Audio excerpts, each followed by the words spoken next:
High in the freezing, silent peaks of the Himalayas at Hemkunt Sahib, an ascetic, a tapasvi, sits in unbroken meditation. He has achieved the ultimate goal of ancient spirituality, existing in a state of absolute bliss, completely detached from all human desires and entirely insulated from the suffering of the mortal world. Then a disruption breaks the silence. He receives a hukam, a divine command from the infinite. He is ordered to abandon his perfect, isolated peace and return to the chaotic world below. Why would the divine order a soul that has already won the spiritual race to turn around, leave the finish line, and run back into a bleeding society? Down on the plains of 17th century India, the answer is unfolding in blood. The Mughal Emperor Aurangzeb rules the continent with absolute, terrifying authority. To secure his throne, he imprisoned his father and ordered the brutal execution of his brothers, displaying their severed heads to crush any political opposition. Yet, he governs as a strictly pious man. He mandates rigid religious laws, imposes heavy taxes on non-believers, and personally leads daily prayers. His pen signs death warrants for his own family with one hand, while the other is raised in quiet devotion. When religious piety becomes a convenient cloak for mass execution, humanity reaches a breaking point. The world does not need another philosopher to survive this cycle. It requires a completely new human model. As Aurangzeb's shadow stretches across India, it forces a reckoning among the hermits dwelling above the clouds.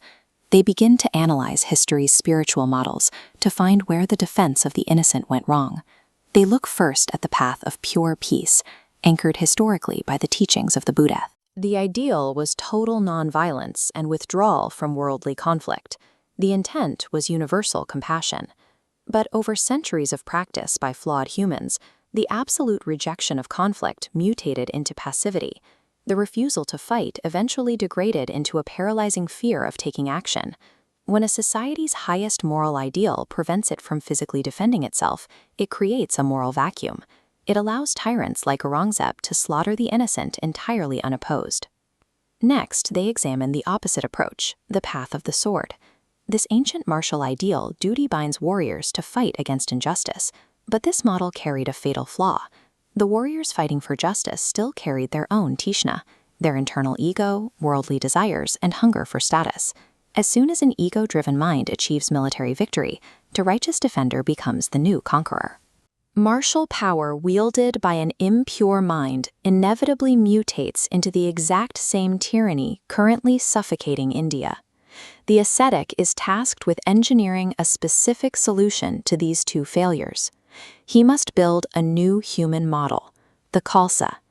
The Khalsa requires two opposing forces to exist simultaneously. First, absolute martial dominance to crush tyranny. Second, zero ego and worldly desire.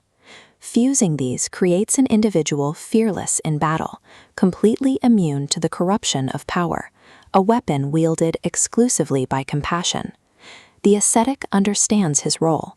He realizes that isolating oneself in a mountain cave, safely disconnected from the suffering of others, is an incomplete expression of divine love. In this model, the blade serves as a physical, necessary shield to protect humanity's innocence. He prepares to depart. After a final blessing in the realm of truth, he will descend to earth as Guru Gobind Singh, the 10th Sikh Guru, to put this prototype into action.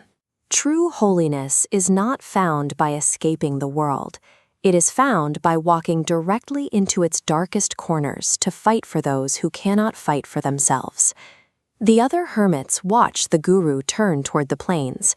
They see their thousands of years of isolated meditation rendered useless by a single act of courage.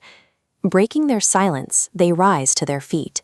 They turn their backs on the sanctuary of the mountains and pledge to follow the Guru down into the fire of the mortal world.